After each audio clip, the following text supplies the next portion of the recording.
Dinero Parejo es el espacio donde el dinero y la vida caminan al mismo ritmo. Aquí hablamos de finanzas, decisiones inteligentes que equilibran la razón y la emoción. El presente y el futuro, tus sueños y tu seguridad. En cada episodio se abordan conversaciones reales, prácticas y sin tecnicismos, para que mejores tu relación con el dinero. Contigo mismo, en familia, en pareja, en tus negocios. Toma el control sin miedo, con claridad y con propósito. Porque el dinero es una herramienta para vivir en paz, crecer y trascender.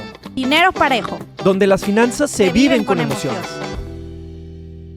Hola, ¿qué tal? ¿Cómo están? Bienvenidos nuevamente a este otro nuevo episodio de nuestro podcast Dinero Parejo, donde tratamos el tema del dinero, pero desde una óptica más sensible, más el tema de la psicología, los comportamientos, cómo nosotros nos tratamos con el dinero, ¿no? Acuérdense que buscamos un poquito trabajar pues esta forma de llevarme con el dinero. Y el día de hoy tenemos un podcast muy especial, un episodio muy especial, porque tenemos también otro invitado especial el día de hoy. Y bueno, ahorita Sally se va a encargar de presentarlo. Sally, nuevamente gracias por estar aquí. Bienvenida. Gracias, pues muchas gracias. El día de hoy estamos muy contentos con nuestro invitado, ¿verdad? Y pues vamos a tratar este tema sobre el cáncer de mama, cómo prevenirlo y cómo ver este blindaje financiero. Y pues hoy estamos muy contentos de tener aquí al doctor René de León. Buenos días. Que René de León pues es, aparte que es nuestro ginecólogo, además pues ya tiene una larga experiencia. Es el que cachó a nuestros 3 hijos. Así es. Así es. Ya con una larga experiencia de 25 años y pues bienvenido René, un Buenos gusto días, que nos Sally, hayas acompañado. Edgar. Muchas gracias René por acompañarnos y pues muy contentos, ¿no? Porque justo estamos queriendo hacer este episodio en este mes que tratamos prácticamente el tema de la prevención, René. Ajá. Y bueno, pues bienvenido a nuestro episodio. Sí. Bueno, y pues para empezar nuestro episodio, René, fíjate que por ahí habíamos estado observando que dentro de las estadísticas en México comentan que de cada 100,000 mujeres, 40 tienen esta incidencia, ¿verdad?, de cáncer, como uno de los también de los diagnósticos número 1 en las mujeres, y pues que además hay una mortalidad de entre 18 a 19 personas, mujeres, ¿verdad?, de las cuales han sido diagnosticadas. Claro. Tú que... Y que también es justamente uno de los siniestros que nosotros en la industria de los seguros vemos más seguido, ¿no? Es que, si no me atrevería a asegurarlo, pero sí está dentro del top 5 de los siniestros que la industria de seguros paga en términos de enfermedades, ¿no? Sí. También. Sí, dentro de las patologías malignas en la mujer, el cáncer de mama tiene la incidencia número 1 de los cánceres fatales en las mujeres en México. De los cánceres ginecológicos son los que ocupan los primeros 5 peldaños en las presentaciones de cánceres. Y de ellos, pues el cáncer de mama es el número 1, el cáncer de cervix es el número 2, el cáncer de ovario es el número 3, perdón, y después vienen otros cánceres gastrointestinales y así, pero es uno de los cánceres más frecuentes que se pudieran evitar con la prevención, con las revisiones, y siempre estos cánceres es mucho mejor encontrarlos en un estadio muchísimo más temprano con las revisiones. Ahorita que dices eso, o sea, qué ironía, ¿no? Sí. Que la enfermedad que más mujeres mata en México es prevenible. Exactamente. O sea, sí. Dijeras tú, bueno, son los accidentes vehiculares los que más matan. Bueno, pues, ¿qué tanto puedes hacer? Digo, sí, manejar con cuidado, lo que sea. Claro. Pero ocupas a alguien que vaya manejando mal y te choque y adiós. Claro. Pero, ¿y qué no puedes hacer a lo mejor mucha prevención en ese sentido?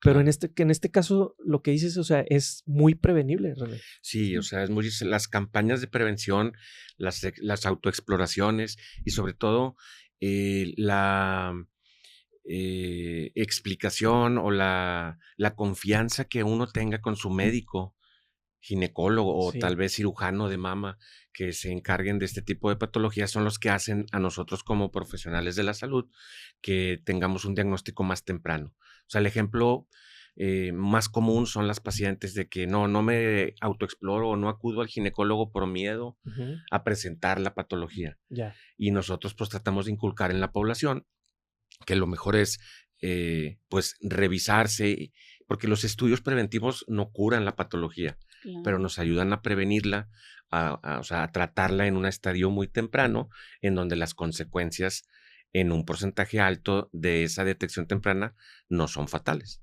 Ok. Oye, René, y ahorita que nos dices en esta parte preventiva, cuando hablábamos de la autoexploración, explícanos un poquito cómo se realiza, ¿Cómo se ¿verdad?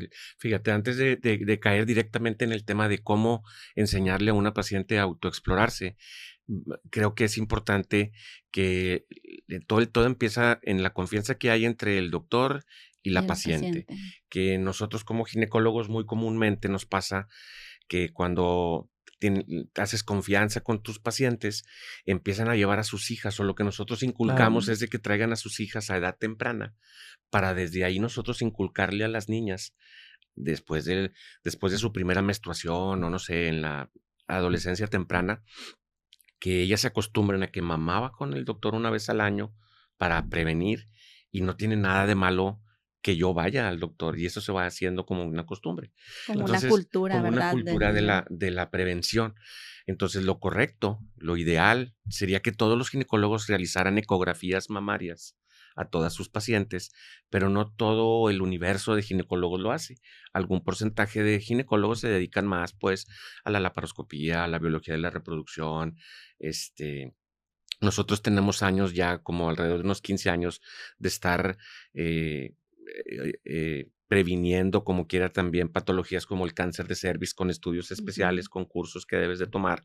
Y desde el principio de mi carrera, yo traté de ampliar mi abanico de tratamientos o de diagnósticos con la patología mamaria. Ok. Tengo pues los mismos 25 años de ginecólogo, de traer bebés y quitar úteros y así, de tener una subespecialidad en patología mamaria Ujú.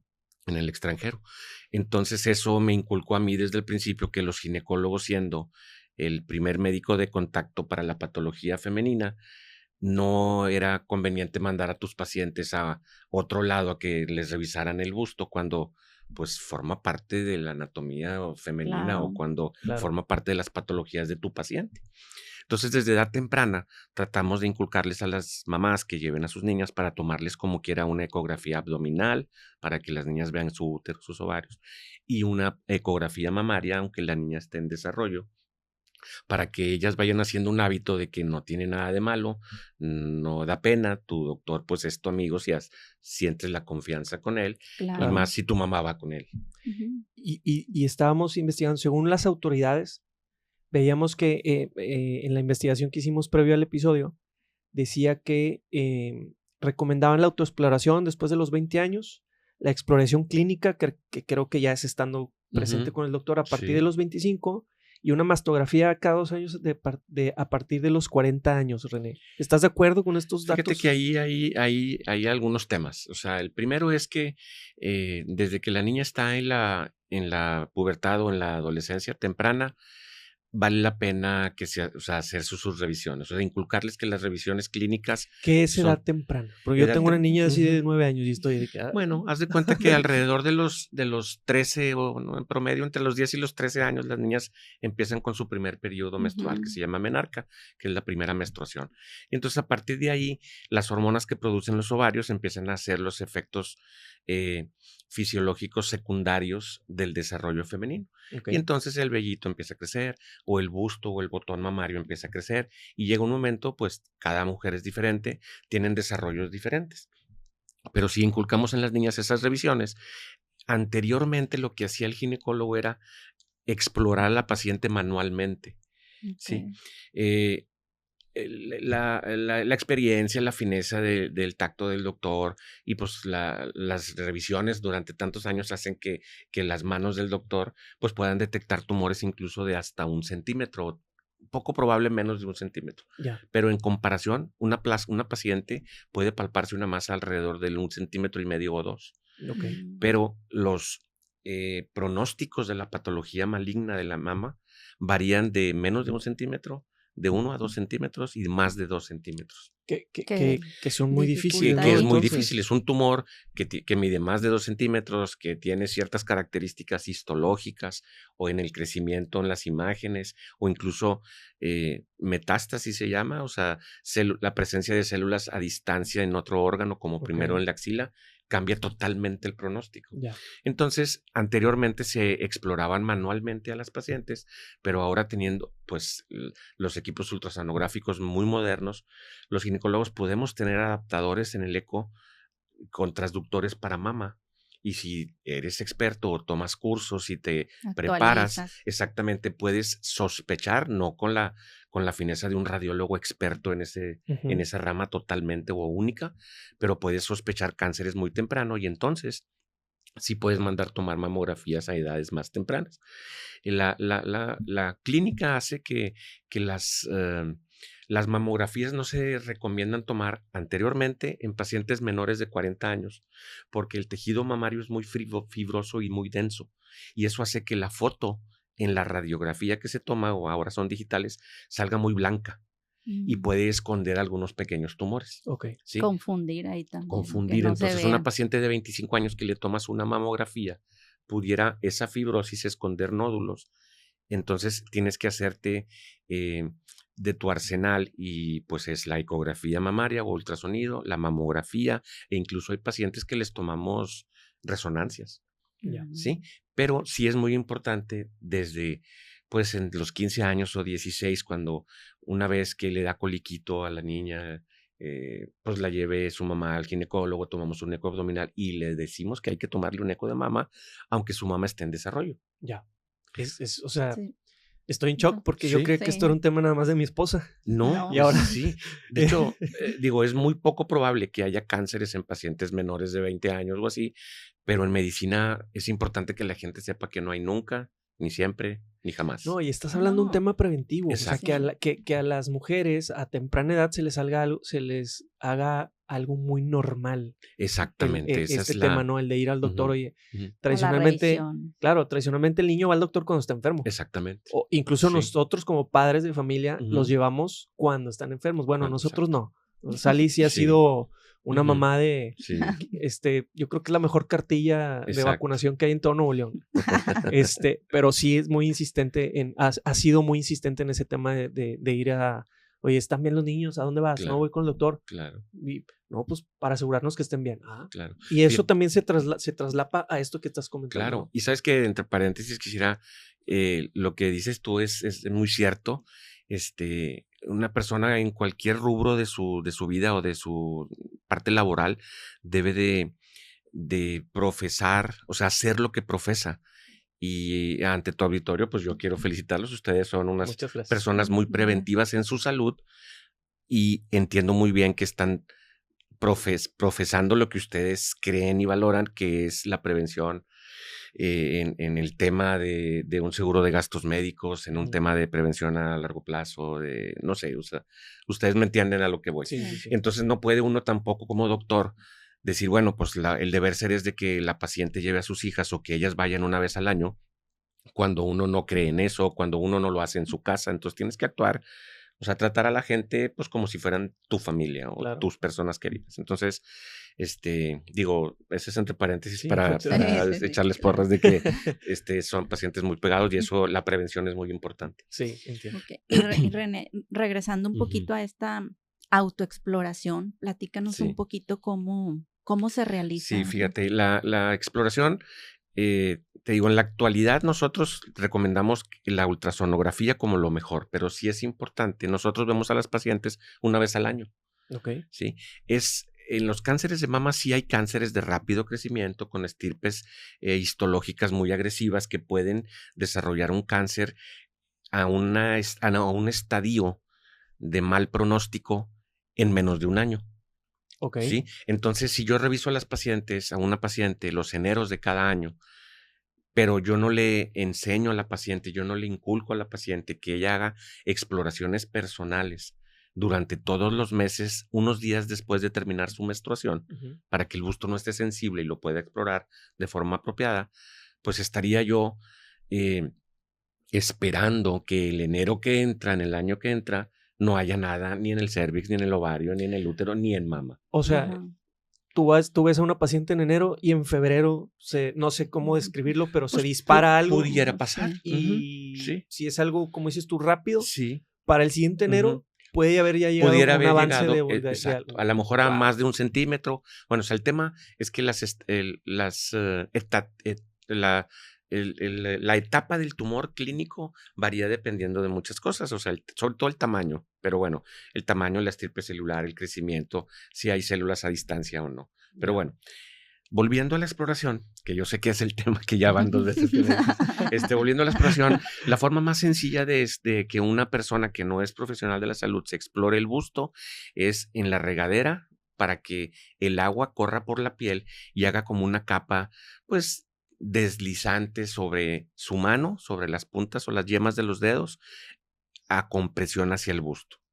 Ahora, no es lo mismo hacer una exploración en una postura erguida con las manos hacia los lados y con una mano en la cintura y con la otra mano explorar el busto, a poner una mano en la nuca, porque eso hace que el músculo del pectoral se contraiga y empuja el tejido mamario, que es básicamente un pastel graso que está arriba del músculo del pectoral, dividido en 16 o 18 rebanadas, y cada rebanada es un lóbulo mamario.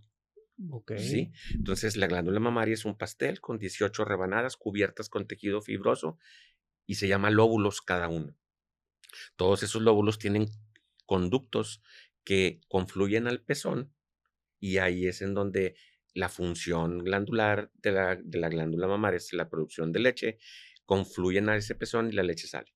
Y entonces, bueno, hay varios tipos de tumores de mama, dependiendo si están en un lóbulo, en varios lóbulos, en los conductillos, en ciertas formas. Pero el poner la mano en la nuca y como que extender el pecho hacia arriba, como si uno fuera al gimnasio, y extender el pecho, hace que con tus dedos, con las yemas de los dedos y con toda la mano, como si estuvieras exprimiendo una pequeña esponja, palpes el busto por cuadrantes, que se divide, pues, cuadrante superior externo, interno, así.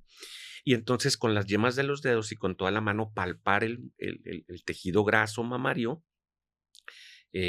con la ayuda del agua, para que deslice la mano. Y si tú tuvieras una caniquita en donde sientes que el dedo desliza de arriba hacia abajo y de izquierda a derecha, pero de repente hay como un tope, como una boya, como una piedra, dices, chis, esto debe de estar lisito, pero de repente estoy sintiendo una tumoración. Bueno, le decimos tumoración, las pacientes pues traen una bolita. Sí. Muchas de esas pueden ser, o generalmente son, benignas, pero ante la estadística que los profesionales de la medicina vivimos bajo la estadística. Sí. Claro. O sea, tal vez una paciente y te dice, como tú dices, oiga, lo vi hace 5 meses, pero siento que traigo una bolita que no tenía. Pues tú haces estadística y dices, pues la posibilidad de que tenga algo maligno en 6 meses puede ser muy, muy baja, pero tengo que revisarla. Claro. ¿Sí me explico? Entonces, de eso se hace de forma bilateral, o sea, se pone el seno que se va a explorar, esa mano se pone en la nuca, ergir así como que el pecho hacia arriba, y bajo el agua de la regadera. Expones. ¿No? Expones, exactamente, como que pones, como dice Sally, tu columna derechita y sacas el pecho, como en los honores a la bandera. Y exacto, y eso hace que el músculo proyecte el tejido glandular, y con el agua que cae, y tú puedes deslizar la mano y palpar. Y René, digo, ahora sí que en mi completa ignorancia, porque ni soy ginecólogo y no soy mujer, pero, o sea, ya dijiste ahorita el tema de una caniquita. ¿Qué otras cosas no queremos que se encuentre mi esposa a la hora de hacer la autoexploración? Exacto. O sea, ¿es nada más una bolita o puedes detectar otro tipo de cosas? No, de hecho, se educa a la paciente, se transmite lo que a nosotros nos enseñaron en nuestra preparación, que hay muchos factores que se tienen que revisar en el busto. La forma, el tamaño, la disposición del tejido, el color, alteraciones locales en la piel, se llama piel de gallina, o sea, se ve la piel lisita y luego puntitos en donde por alguna patología, ya sea benigna o maligna, el tejido se engruesa, cambia de color. Como un raspón cuando se te hace... Sí, se puede lastimar la piel, etcétera. exacto. Datos de cambios en la coloración de la piel, o sea, que se ponga roja, amarilla, y eso de la visualización es importante porque, pues, pudiera ser un proceso benigno de rápido crecimiento que altere la morfología de la glándula mamaria. Entonces se ven en el espejo y dicen, aquí se me ve un bulto, y empiezan a revisarse y bueno, afortunadamente puede ser una tumoración quística, que es pues un globito con agua, pero esos crecen rápido, y entonces se acerca al médico.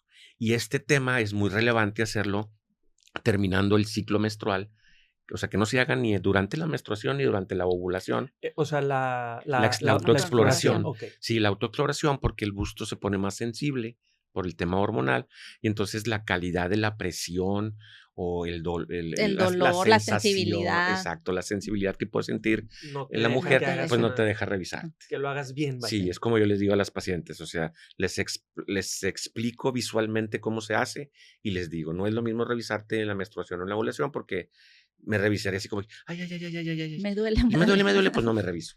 En cambio, cuando el busto no está sensible, lo puedes comprimir, apretar, presionar hacia el músculo del pectoral y pues hacer una exploración, o sea, tocar todo tu tejido mamario, y cualquier anormalidad, pues es mejor acudir 1 hora o 20 minutos al ginecólogo, tomarte una ecografía y ver que todo está bien, a después encontrar algún tema. Pero ahí, René, o sea, independientemente de lo que pudieras llegar a encontrar, si encuentras algo que no está dentro de lo que no queremos, es ir al doctor. Ah, claro, sí, claro. La base es acercarse al experto. O sea, cuando es muy importante, digo, siento que debemos de tratar el tema de la prevención económica en el cáncer de mama, porque las patologías malignas son sumamente costosas.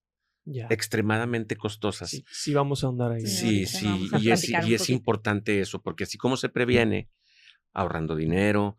Yo les digo a mis pacientes que se van a embarazar, o sea, se van a embarazar y bueno, vienen a revisión, vamos a tomar ácido fólico, vamos a tomar omegas, vas a juntar dinero, vas a pintar el cuarto.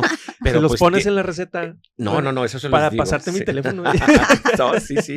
No, ellos saben, pero sí, el tema es, hay que prepararse. Entonces, así como uno se prepara yendo al doctor a revisar el busto, pues también hay que prepararse con los temas que luego vamos a hablar. Claro. Otra cosa que sé que a lo mejor me brinqué es que entre estas niñas, entre los 15 y los 20, pues deben de acercarse, ¿sí?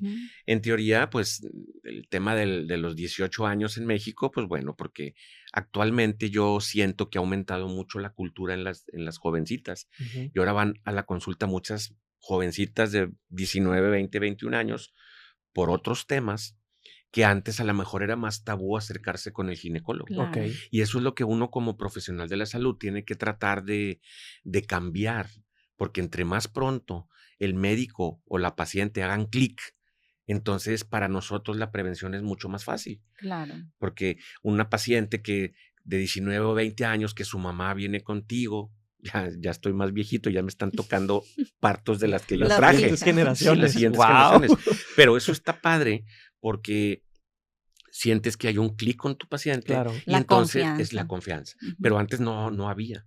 Entonces ahora con los estudios de ultrasonido, podemos avanzar muy pronto si lo hacemos en todas las consultas a las jovencitas, que antes no venían y ahora sí vienen. Porque a las pacientes lo ideal, en México la norma oficial dice que todas las pacientes deben tomarse una mamografía al año o cada 2 años a partir de los 40. Y en la actualidad, con el aumento de la industrialización, con el aumento de los cambios genéticos, la alimentación, la etnia, la geografía, hemos visto el cáncer de mama en pacientes muchísimo más jóvenes. Muchísimo más jóvenes. René, más o menos.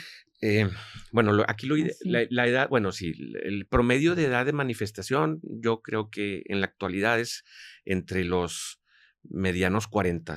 O sea, entre 42 y 45 yo he visto en mi práctica privada de 25 años un aumento o una disminución en la edad de la presentación. Fíjate, nosotros en los seguros nos dan datos de siniestralidad que no tienen mucho que ver con el tema del diagnóstico, sino acá ¿Quién que lo tuvo y a qué Ajá, dado? Sí. o sea, la compañía te dice, de esta enfermedad yo pagué tanto y estos son todos los pacientes y a nosotros nos decían, porque yo así lo describía con mis clientas. Sí, claro. Cuando hablábamos de gastos médicos, 55 años. O sea, yo les decía, a los 55 estás en la zona, les decía yo, en la zona roja, ¿no? De este tema de padecimientos, Claro. pero no, me estaba quedando lejos. Lejos. Sí, bueno, sí, o sea, yo la verdad es de que, por ejemplo, tal vez la estadística, el medio privado y el medio público son temas diferentes, desafortunadamente, en el tema de la prevención, del diagnóstico y del tratamiento. O sea, yo en mis últimos años en mi práctica privada he tenido tal vez unos 5 casos nuevos o 4 casos de cáncer de mama al año, de pacientes mías de mi universo. Ok. ¿Sí? De las que atiendo. De las que yo atiendo. Algunas, yo diría que más del 80% en etapas tempranas. Digo, yo no soy el salvador, ni mucho menos, pero hemos tenido la suerte de, con prevención, con revisiones, con visitas una vez al año, con estudios. Yo a todas mis pacientes les realizo un ultrasonido mamario y si veo alguna cosa sospechosa y todavía está joven para entrar a un estudio mamográfico, se puede tomar una resonancia y siempre, o en alguno de los casos, hacer una biopsia. Ya. Es un tema económico, pero cuando a una paciente le dices, traes un nódulo sospechoso, tienes 35 años, lo primero que te van a preguntar es, ¿tengo cáncer o no? Y entonces, los estudios de imagen, pues, tienen características que pueden ser altamente sospechosas o moderadamente o levemente sospechosas para una patología maligna. Pero en el tema de la prevención es como que te tomamos una mamografía, tienes una lesión moderadamente sospechosa, pues es moderadamente, vamos a dejártela y los vemos el año que entra. Falso, o sea, no, porque siempre es mejor hacer una pequeña biopsia en donde yo les digo a mis pacientes, o sea, el 90% de esas biopsias van a ser negativas o a lo mejor el 93%, pero no vamos a jugar con ese 7%. Sí, claro. Entonces tienes que atenderte. Ahora, las pacientes jóvenes tienen el busto más denso y más fibroso y por eso yo siento que la norma mexicana está un poquito, digo, no quisiera desfasadita o desactualizada o bueno, a lo mejor nuestros gobernantes tienen otros pendientes en vez de actualizar cosas que deberíamos. Pero nosotros en Estados Unidos es muy curioso porque te enseñan cosas muy novedosas, pero su sistema médico también tiene muchas deficiencias en el tema que no hay calidez, no hay cercanía con la paciente, no hay fluidez. O sea, yo les digo a mis pacientes que por algún motivo se fueron a vivir a Estados Unidos o a Canadá o a otro lado, en donde la medicina es 100% socializada. No tienes la calidez de acercarte con tu médico. O sea, yo las pacientes... De platicar, la apertura, la confianza. Tengo grupos de pacientes canadienses o de otras partes sí, pues no por algo nos hemos convertido en Monterrey en este turismo médico, ¿no? Exacto. Que vienen, todos los estadounidenses vienen acá y vienen 2 semanas y vienen al dentista, al dermatólogo, al ginecólogo, porque la consulta, esta consulta preventiva es para platicar y decirte cómo me siento y qué he detectado, etcétera. Fíjate, etcétera, ¿no? como ejemplo, tengo un grupo de pacientes que son maestras de escuelas bilingües en Monterrey y ese tipo de escuelas generalmente contrata gente extranjera que maneje el inglés pues al 100%. Claro. Y entonces por algunas cosas del destino hace como 15 o 20 años empecé a ver a una, otra, entonces tengo un grupo y esas pacientes están fascinadas con el poder tener mi teléfono celular o mi WhatsApp disponible. Y en el momento a las 24 horas del día te pueden contactar. Y entonces se enamoran de la calidez de la medicina mexicana. Porque de donde vienen era un call center. Es un call center y te contesta una enfermera que a lo mejor no es enfermera y te pospone tu síntoma. Y si tú te tocaste un nódulo mamario, te dice que te agenda una cita a una mamografía, pero pues hay en 3 semanas y luego llegas y el equipo está descompuesto. Digo, X, ¿verdad? Oye, René, y estás tocando un punto que, o sea, me estás describiendo algo en el extranjero, pero a mí me suena a lo que tenemos aquí, ¿no? Al servicio público. Sí. Platicando un poquito en el tema de la diferencia, porque sabemos que estás tú involucrado en la parte privada, pero que también colaboras en el servicio público, que eso también es muy loable, Sí.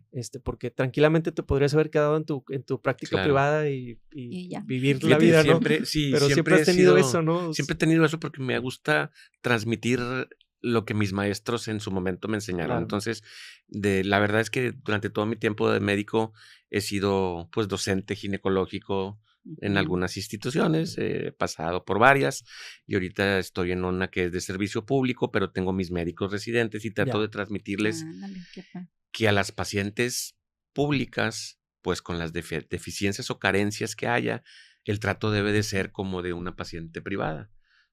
Tú como médico. Claro, O sea, es que eso sí se puede hacer. eso sí se puede hacer. Claro, porque a lo mejor, que era lo que iba, o sea, en términos de la práctica y en términos de esta prevención y esta oportuna detección, René, ¿qué diferencias ves entre el servicio público y lo privado? Sobre todo el tiempo.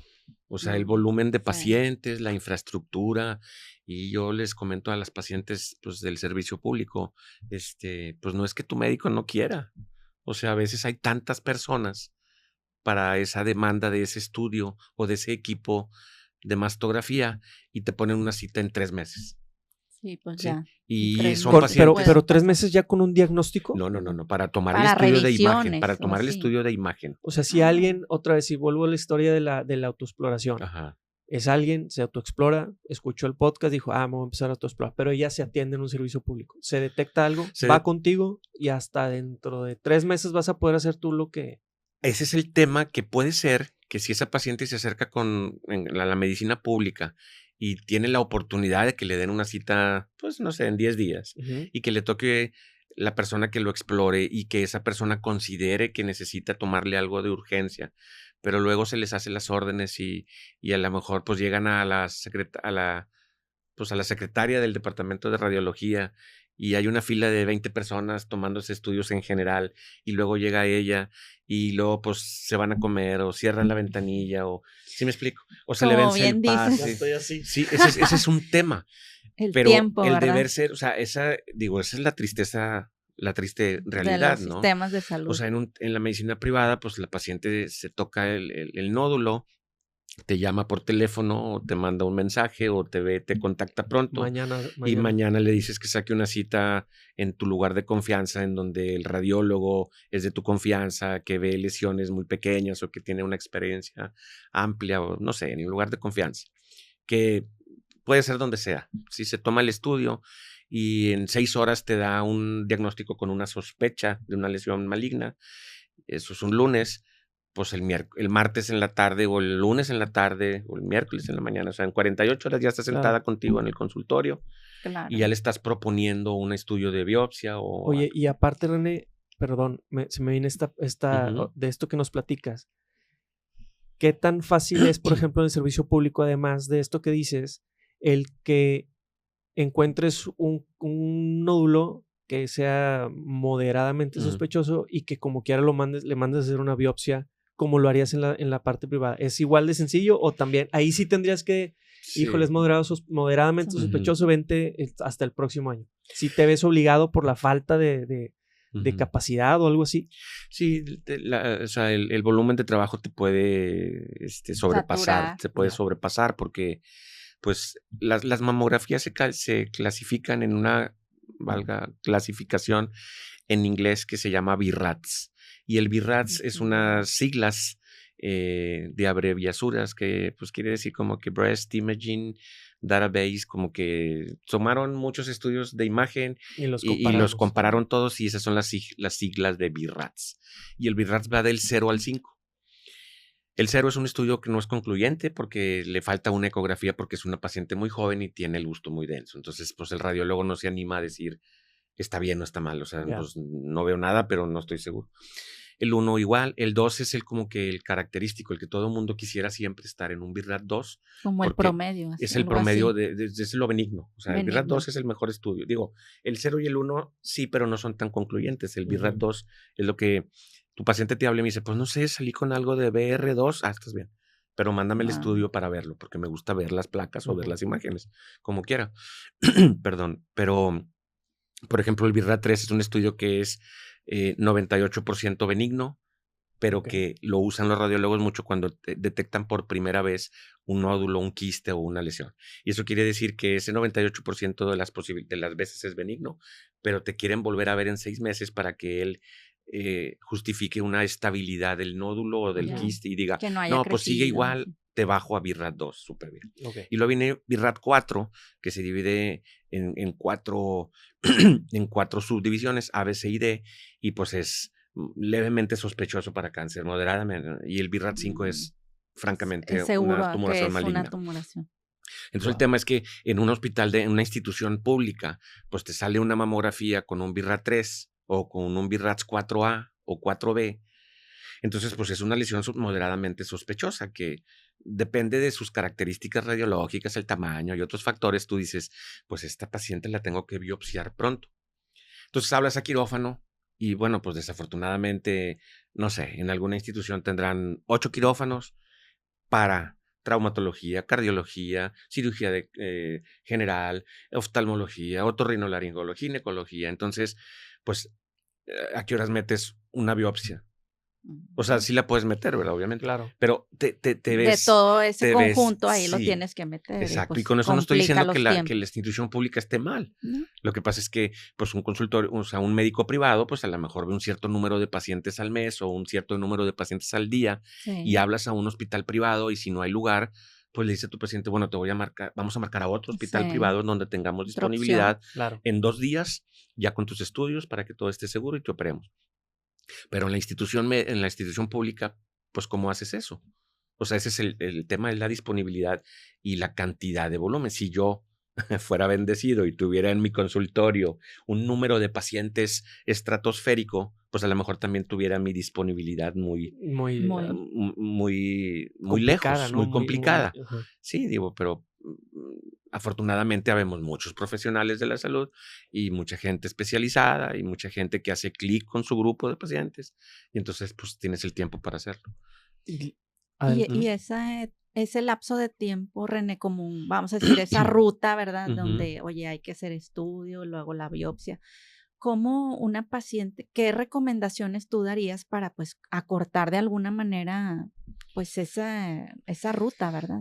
Sí, bueno, en la medicina privada, como te digo, Sally, eso es generalmente sencillo, porque sí, en lo privado, en pues, lo privado ahí como que no tenemos mucha duda, ¿no? Vemos una paciente, claro, es rápido. acude o en su estudio de screening anual, perdón, detectamos alguna lesión y a lo mucho en 5 días ya estamos haciendo la biopsia. La biopsia se tarda, dependiendo del tipo de biopsia y lo que tú necesites, puede ser transoperatoria o puede ser a definitivo, que se tarda otros 5 días. Lo que está establecido es de que cuando tú detectas una patología maligna mamaria, el pronóstico de la paciente no se ve alterado en esas 3 semanas siguientes. O sea, es lo mismo operar, diagnosticar y ver la paciente a las 24 horas que en un lapso de 3 semanas. Digo, no, nunca te extiendes, ¿verdad? Pero como que la literatura dice que, o sea, no va a haber una gran metástasis a gran extensión si te tardas una semana o algo. Pero el tema es de que en la mama, el primer lugar en donde esas células malignas se van es a los ganglios de la axila y de ahí al resto del cuerpo. Y son las metástasis que pueden ser a hueso, a cerebro, a pulmón. Y nada más para entender eso, el ginecólogo hace este estudio, la biopsia, obtiene un resultado y ahí es en donde ya se deriva al oncólogo, es cuando ya entra en funciones, por decirlo así. Nosotros tenemos un equipo multidisciplinario en donde yo hago las cirugías y me apoyo con mi cirujano oncólogo de confianza, y entre los dos hacemos la cirugía para que siempre haya un experto que se dedica al 100%. O sea, yo tengo preparación en ese tipo de cirugías, pero mi general es mamás, niños, o sea, los bebés y todo esto, y esto es un agregado, pero siempre hay que apoyarse con el que se dedica 100% a eso. Al especialista. Exacto. Entonces, pues hacemos un manejo conjunto y como tú haces clic con tu paciente, ella se siente protegida de que tú estás siempre con ella. Hace poco estábamos escuchando en el radio, ¿no? Justo estábamos decidiendo hacer este episodio y estaban entrevistando a alguien en el radio donde decía que justamente en México hay un tema de una ineficiencia en cuanto a mastógrafos. Decía que había de 2 a 3 mastógrafos por cada No 100,000 mujeres. Sí. Y entonces, porque estaba hablando ella de justamente otra vez en el tema de octubre, ¿no? Yo creo que todo el mundo habla de esto en este mes. Claro, sí. Y me quedó una pregunta que me llamó mucho la atención, que decía, oye, pues ok, independientemente de que tenemos pocos mastógrafos, según me acuerdo que países desarrollados tenían el doble, pero hablaba más bien también de un tema de que le tienen miedo a la mastografía. Sí. ¿Por qué? A ver, bueno, Sally, ¿tú le tienes miedo a la mastografía? No, yo no le tengo miedo, la verdad. Soy bien entrona. Sí. La verdad de las cosas es que es un estudio que no es cómodo. Hace un aparato, algo así como un aparato que tiene 2 planchas o 2 espacios de metal que están recubiertos por ciertas cosas, y entonces el tejido mamario se introduce entre esos 2 espacios y dependiendo la densidad, el tamaño o la edad de la paciente, hace compresión de esas 2 objetos entre donde queda el tejido mamario, y al hacer esa compresión, pues molesta, ¿sí? Y eso depende, pues bueno, de la sensibilidad de la paciente, del tamaño del busto, de la densidad, de la edad y esas cosas. ¿Es diferente una mamografía y una mastografía? Es lo mismo. Okay. Es lo mismo. De hecho, anteriormente se hacían mamografías o mastografías que no eran digitales. Y eso es lo que antes era que le tomaban una radiografía y la paciente llegaba con el sobresote a tu consultorio, y ahora todo es digital y hacen una cosa que se llama tomosíntesis. Entonces, las mamografías actuales o mastografías deben de hacerse con tomosíntesis porque es una imagen digital que ponen dentro de la computadora y pueden digitalmente mover la imagen para todos lados y poder ampliar y acercar y ver lesiones mucho más pequeñas. Por eso se detectan ahora cánceres de mama en etapas mucho más tempranas, porque usan mastógrafos digitales. Sí te puedo, no sé el dato exacto, pero sí en las instituciones públicas pues es común de que, pues toman, no sé, 20 diarias, 30 diarias, pues en una semana, en un mes, se descompone el equipo. Sí. Y entonces, pues bueno, es un tema, pues el director de esa institución pues pide uno, no sé, a México o a donde sea su proveedor de equipos o de insumos económicos, y pues es un proceso burocrático y entonces el equipo está detenido. Y eso, pero al final ese es el estudio definitivo, ¿no? El que a ti te da las luces de todo para saber para dónde caminar. Sí, o sea, se pueden tomar resonancias del tejido mamario, pero se usan en situaciones muy especiales. Pero, o sea, el estudio básico y que normalmente se utiliza, pues es la ultrasonografía y la mamografía. Y si se detecta algo, una biopsia, por patología, porque eso es lo que marca el 100% de la tranquilidad, ¿o no? Oye, René, ¿y esta mamografía a qué edad se recomienda? Porque luego de que no, a mí me han dicho, yo me recuerdo de que después de los 45, y hay gente de que no, pues a los 40, entonces como que tú en lo que has visto. Dicen que a los 40. Sí, las autoridades, o sea, como que el esquema de las normas oficiales es a los 40. Fíjate que anteriormente era así, a los 40 años, primero eran cada 2 años, luego fue una vez al año. En la actualidad hemos visto casos de pacientes con cáncer de mama mucho más jóvenes y ha cambiado un poco. Se debe de tomar una mamografía que se llama basal, que es como que la primera foto que tomamos del busto de todas las pacientes a los 35 años. A los 35 años se toma la primera mamografía basal. Si esa paciente en particular no tiene antecedentes directos de cáncer de mama, o sea, hermanas, tías, de línea directa, su segunda mamografía es a los 37 años y después de ahí una vez al año toda la vida. Oye, René, yo tengo esta duda, ¿y si afecta el hecho de que tú tengas familiares que hayan tenido, o sea, en un porcentaje alto? Sí, incrementa. Hay una estadística o hay un porcentaje, una cifra de porcentajes que en Estados Unidos es muy famosa y es el 1.7. Se supone que todas las mujeres tienen el 1.7% de desarrollar cáncer de mama de probabilidades en su vida. Y entonces hay factores que aumentan el riesgo, hay factores que lo disminuyen. Y uno de ellos es la historia de la familia. En la historia familiar. Sí, haz de cuenta que esos factores el que la paciente esté dentro de este rubro, como nuevamente en medicina no hay nunca, siempre, jamás, pero eso quiere decir que aumentan sus posibilidades, pero no quiere decir que les va a pasar. Claro. Y las pacientes que tienen más riesgo estadístico de tener cáncer de mama son las pacientes que están expuestas a los estrógenos por más años de su vida. O sea, pacientes que tienen una menarca, que es la primera menstruación, muy temprana, y una menopausia muy tardía. Ya. Okay. En vez de una jovencita que tiene su primera menstruación a los 16, pues una niña que los tenga a los 9, y que esa misma mujer tenga su menopausia a los 45 o la tenga a los 53. Porque los estrógenos están en juego y el estrógeno es uno de los factores que okay. o que está relacionado al cáncer de mama. La mayoría son estrógeno dependientes. Yeah. Otro de los factores es tener tu primer hijo después de los 35. ¿Sí? Aumenta el riesgo. Otro de los factores es no darles pecho a lactancia materna a los hijos. La lactancia materna es protectora.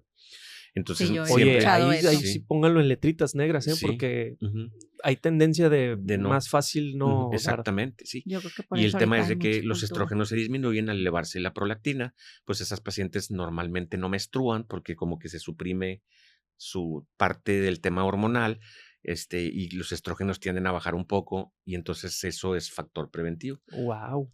Es una paciente que tiene menarcas tempranas, o sea, sí hay todo lo tema. que hemos aprendido. Oye, René, pero por ejemplo ahorita decías, oye, equipos ultrasono, no sé qué, y mastograma, no sé qué, y tratamientos que te pueden llegar a durar un año, etcétera. Sí. La parte económica de este tema es también algo crítico, ¿no? Tú decías ahorita el tema de la prevención. Oye, sí, un tema de la prevención es el dinero. Perdón, el tema de la salud, cuidar tu salud, autoexplorar y todo eso, pero ante una situación como esta también el costo es... El costo es elevadísimo. O sea, es la relevancia de lo que platicábamos al principio de actuar bajo lo que nosotros creemos y hay que procesarlo, profesarlo. Una paciente que tenga seguro de gastos médicos y que presente un cáncer de mama, pues a lo mejor hay algo de traba o lo que pueda pasar de cosa del seguro administrativo y así, pero pues generalmente el tratamiento está cubierto.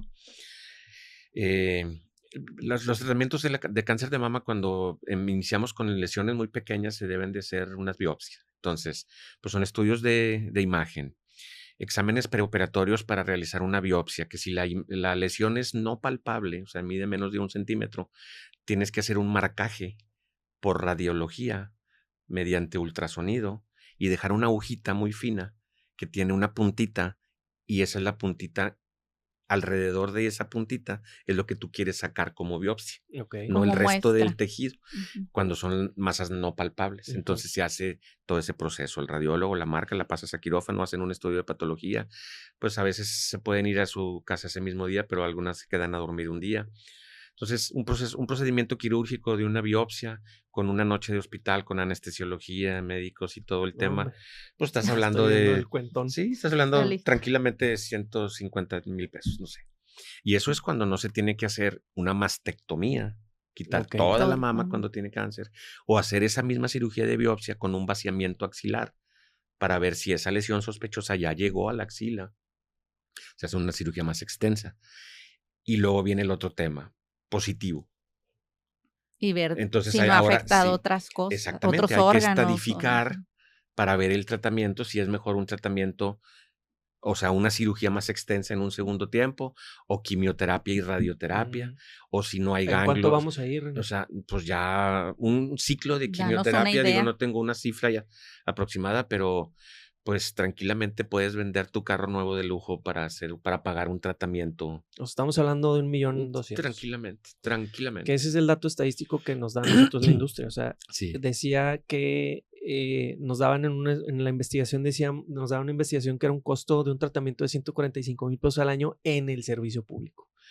En la parte privada, que es donde te quieres atender, que por es la rapidez. Por donde quieres tener el diagnóstico temprano, una atención oportuna. Claro. Y aparte la comodidad, yo me acuerdo mucho de una paciente, ahorita que platicabas todo esto, que al final no salvó su vida.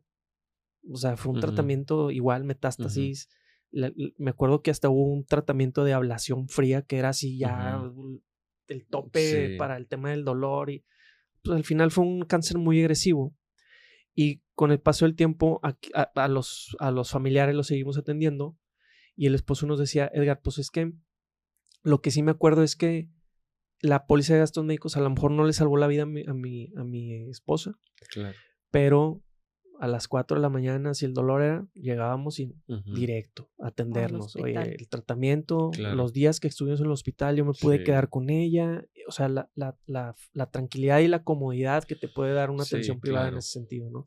Y ahí es donde, a manera de conclusión, es eso, ¿no? Justamente el tema de la póliza de gastos médicos, que no queremos, no queremos que este sea un argumento de venta, por decirlo de alguna forma. O sea, no es, oigan, vean todo lo que va a pasar y no. Es simplemente tenemos que entender que la póliza de gastos médicos es igual como el tema de la autoexploración. Exacto. Es una herramienta preventiva. Claro, tiene que estar antes. La póliza de gastos médicos tiene que estar antes para que, como decíamos, a mí me gusta mucho decirle a mis clientes que la póliza de gastos médicos sí es una póliza que busca garantizarte la atención privada con todo lo que nos acabas de describir. Claro.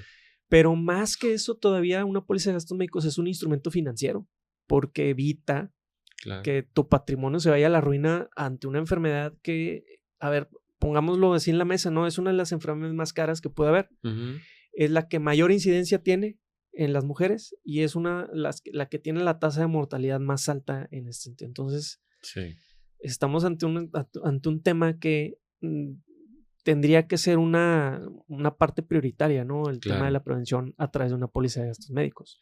Tú, por ejemplo, en la práctica, René, o sea, tú profesionalmente hablando, ¿cómo te sientes cuando te enteras que el paciente tiene una póliza de gastos médicos? ¿Sientes alivio? Pues sientes un alivio porque...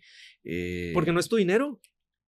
Bueno, pero sientes un alivio como profesional de la salud porque sabes que vas a poder utilizar todas las herramientas que tienes al alcance para hacerlo pronto, lo mejor técnicamente, lo mejor éticamente, sin escatimar ningún medicamento, sin escatimar y también pues ver el lado humano en un lugar que esté pues cálido para los familiares, porque este es un tema pues muy difícil, es un trasciende, shock, ¿verdad? También en el shock a la familia. A toda la familia, claro. Y cuando no hay esa herramienta, pues uno, como volvemos al principio de la charla, normalmente haces clic con tus pacientes y pues te involucras con ellos bueno, pues en la emoción, déjame ¿verdad? ver entonces dónde te opero, que no arriesgue tu cirugía, que te podamos operar bien, que tengan lo que se necesita si hay alguna urgencia. Y que puedas cuidar un poco ese pensar gasto. en el bolsillo. Sí, qué fuerte. Entonces, pues digo, no quiere decir que me limite mi práctica, pero pues digo, tienes que ser, como platicábamos, en México la medicina es muy cálida. O sea, pues tratas de ayudar en todo lo que se pueda a paciente que está pasando por un tema que pues nadie quisiera pasar. Claro. Y fíjate que esto me lleva a el otro punto en el que también queríamos concluir, que es el tema de esta cobertura mujer que tenemos en los seguros de vida, René, que también ahí lo platicamos ahorita antes de empezar el plan, porque hay cosas que una póliza de gastos médicos no cubre, pero que se tienen que hacer por el mismo padecimiento. Claro. El caso, por ejemplo, para nosotros un caso muy recurrente es la asistencia psicológica, por ejemplo, ante una enfermedad. El diagnóstico es cáncer de mama y la póliza de gastos médicos pues va a cubrir el tratamiento, pero quiero pensar que hay un efecto psicológico en la mujer aparte del diagnóstico, claro, ¿no? O sea, aparte de la parte patológica. El shock. Ya sabes, ya aprendiste. Pero y precisamente la asistencia psicológica en una póliza de gastos médicos es exclusión. Ok. O sea, no lo cubre. No lo cubre. No. Okay. Y aquí es donde entra este otro complemento que es una cobertura especial que tú contratas, en donde aquí no estamos hablando de una cobertura, sino estamos hablando de un apoyo de dinero. Ok.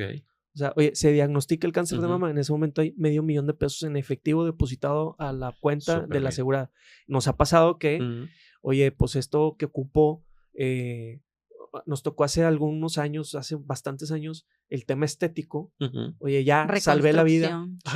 El tema estético no entraba, Pero pues Ok. la paciente agarró su $500,000 y se Ujú. fue con el cirujano, Ujú. ¿qué es? ¿Estético? Sí, Plástico. Pues, plástico, Ujú. con el cirujano plástico y Ujú. pidió lo mejor de lo Sí, mejor. sí, Tengo para $500,000 exacto. para recuperar Ujú. mi figura, ¿no? Exacto.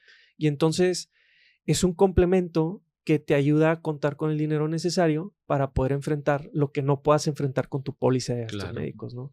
Y es otra vez una parte de la prevención. Y es una cobertura que tú le puedes montar a cualquier póliza A que tú cualquier póliza, contrates, ¿no? súper bien. Sí. Sí, porque es muy común que pase eso. Algunas pacientes que tienen la posibilidad o que tienen ese apoyo que tú dices, en el mismo tiempo, en ciertos casos específicos se puede hacer la resección del tumor y después de que entremos nosotros, entra el cirujano plástico estético Ok. a poner un expansor o a Ujú. poner o sea, es un tratamiento para después poner una prótesis y que esto Pues quede ayuda también en la exacto. seguridad, ¿verdad? Exacto, en Del el tema paciente. psicológico. Así Y con es. esa cobertura que tú dices, pues puede cubrir muy tranquilamente eso. Claro. Y además del apoyo psicológico, porque pues es Sí. un tema. Y fíjate, René, a nosotros digo que estamos en esta industria de seguros, pues claro, nos ha pasado clientas, ¿verdad? Que han tenido este tipo de padecimientos, pero como bien dices, ¿verdad? El involucrarte en el Sí, tratamiento, en la familia, en el servicio de la póliza, pues verlas que ellas se preocupan, ¿verdad? De alguna manera, por restablecer esa salud, claro. pero sin la mortificación de, oye, ¿de dónde voy a ¿De sacar dónde vamos a? más dinero, ¿verdad? Para Claro. mis tratamientos. Entonces, la verdad es que es una industria, como también bien dices, tú como doctor, ¿verdad? Cálida, en donde también nosotros acompañamos en ese proceso Claro. y que pues nos da esa tranquilidad de saber que la paciente pues tiene varias alternativas, pero además que no vas a dejar endeudada a la familia, por Claro, ejemplo, sí. Es bien ¿verdad? curioso. Nosotros en el 2017 Ujú. hicimos una encuestita. Tampoco no te puedo decir que Ujú. sea así el universote Ajá. pero estaba bien curioso porque hicimos una encuesta y les preguntábamos a nuestros asegurados qué era lo que más les mortificaba cuando estaban hospitalizados. Ujú. ¿Cuál crees que es la respuesta número 1? Pues el dinero, lo El económico. dinero. El Sí, dinero. el dinero. Decíamos, ¿cómo? Sí. La salud quedó en tercer lugar. Fíjate, sí, sí, sí. O sea, primero la preocupación más Ujú. importante era el dinero, la Ujú. segunda era ¿qué me va a cubrir la póliza de gastos Ujú. médicos? Y la tercera, recuperar mi salud al 100%. Sí. Y ahí fue donde dijimos, wow, en verdad el Ujú. tema económico Sí, afecta. afecta. Pues digo, yo la verdad es que me Ajá. quedo con Sí. muchas cosas, Ujú. sobre todo porque me remueves el tapete por mi hija, porque Sí. justamente nosotros hemos tratado, por ejemplo, pues nuestros hijos, ¿no? El Matías de 17 Ajá. y Santiago de 14. Hemos sido siempre muy abiertos en ese sentido. A mí ya me ha Ujú. tocado dar esas charlas de vato a vato, ¿no? Le digo Sí, yo con los ajá, dos, o sea, a ver, ajá. ya lo senté y todo, ya Sí, platicamos de ajá, todo lo que un hombre tiene que saber. sí, Y ahora estamos empezando la etapa con Vale, que es nuestra ajá. niña, y ahí sí le dije, Sally, Sí, Ya, te ya, toca. ya le platiqué. pero ¿a qué voy? ¿Por qué voy con esto? Y esto a manera de mi conclusión. Creo que, René, tocas un punto que muy pocas veces hablamos y es la confianza que la mamá debe de generar con la niña. Claro. O Sí, sea, tú sí. ahorita hablaste de una confianza entre el doctor y la paciente, pero me gustó mucho que hiciste mucho énfasis en que esto se puede hacer desde la adolescencia con Ujú, las claro, niñas, sí, ¿no? sí, sí. Y que, o sea, eso es un factor así como que es con lo que hoy me quedo, o sea, la importancia también de la relación que puede haber entre la mamá y la hija Ujú. para que sea la mamá la primera en En prevenir ujú, la salud de la hija de y la que hija. aprenda todo Ujú. esto que nos acabas de explicar. Esta Muchas cultura de gracias, prevención. René. Bueno, pues te agradecemos mucho, No, René, al contrario, un gusto. que nos hayas acompañado y pues la verdad hemos aprendido mucho. Y sí, definitivamente toda esta información de valor que nos da, pues nos hace pensar y reflexionar, pero sobre todo, pues que nos lleve a la acción, ¿verdad? Claro. Como último punto, no sé qué me dijeras, algunas recomendaciones generales que nos puedas dar para cerrar nuestro episodio. Y que también nos dejes tus datos, René, para Así que es. vayan a escuchar el episodio. Con todo gusto. Primero, pues las recomendaciones es insistir ampliamente en la prevención, en la revisión periódica, en los chequeos anuales con su médico de confianza, en promover pues la autoexploración, el es mejor acercarse al doctor y no tener nada, a no quiero ir Por porque el voy a miedo, el tener algo de nervio. miedo, el nervio, Pero sí, o sea, en este tema, como en el tema de ustedes, de los seguros, la prevención es lo mejor. Eso no te cura, o sea, no te excluye de tener algún problema Claro. médico o igual como ustedes, un problema financiero o un problema de lo que sea, pero sí te da armas y estás preparado para solventarlo. Y en el tema de la salud, pues siempre, entre más temprano se detecte Claro. cualquier patología, pues el tratamiento va a ser más sencillo, más rápido, más efectivo y con mejor éxito, Bueno, ¿verdad? Pues bueno, Muchas gracias, muchas René. gracias. al contrario, Es la segunda vez que es nos la segunda vez acompañas que en hacemos esto, esta en esto dinámica que queremos súper hacer padre. de educar y informar a la gente. Ajá. Sally, tu Pues, conclusión. muchas gracias. Fíjate, yo no soy muy asidua, como bien dices, a esa autoexploración, Ajá. pero hoy me has hecho ver la importancia, ¿verdad? Porque, pues digo, no nos toma, no sé qué, 5 minutos, Ujú. pero yo me llevo eso, ¿verdad? De Excelente. el autoexplorar. Yo como Ya. yo me pongo- Y como quiera, bueno, pues cualquier duda en el futuro, yo soy René de León Salazar, soy ginecólogo hace 25 años. Estamos en la Torre de Especialidades Médicas del Hospital Ángeles Valle Oriente, en el piso 10, consultorio 1007. Y para todas, mi teléfono es el 818-366-0280. Perfecto. Pues muchas gracias por la Muchas gracias, invitación. René. La Muchas verdad gracias, que una René. charla súper Gracias. padre. Bueno, pues muchas gracias Sí. también a todos los que escuchen este episodio. Como siempre, esperamos que les sea de mucha utilidad. Compártanlo con la gente que crean que esta información que van a ver el día de hoy o van a escuchar les vaya a ser de utilidad. Y bueno, pues nuevamente muchas gracias a todos. Bye. Bye. Bye bye.